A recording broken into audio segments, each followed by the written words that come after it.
هنوز نخوابیده؟ خب دیگه بدش به من.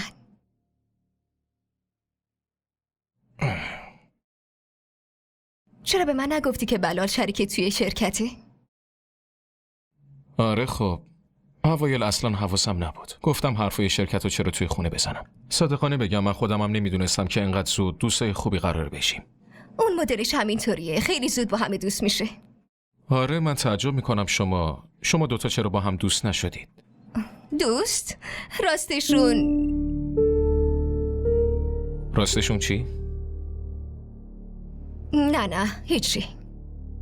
تارا خودت خیلی خوب میدونی که میتونی همه چیز راحت به هم بگی. اگه من دوستم پس قبولش کن. موضوع چیه؟ هر چند چیز خاصی نیست. فقط زمان دانشگاه اون ازم خواستگاری کرد. من واسه همین چیزی بهت نگفتم چون عجیب به نظر میرسه و تو هم ممکنه ناراحت بشی. نه خیر، من چرا باید از این موضوع ناراحت بشم؟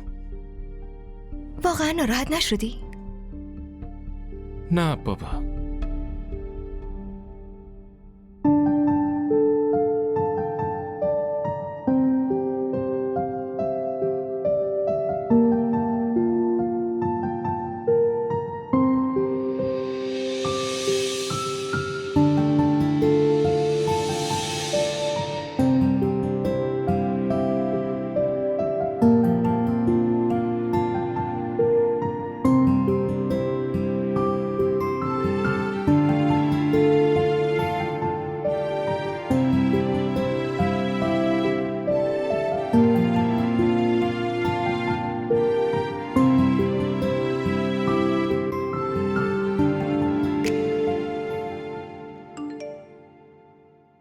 کی پیام داده؟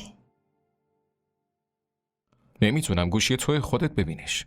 من بچه توی بغلمه بذارمش زمین گریه میکنه، تو ببین کیه.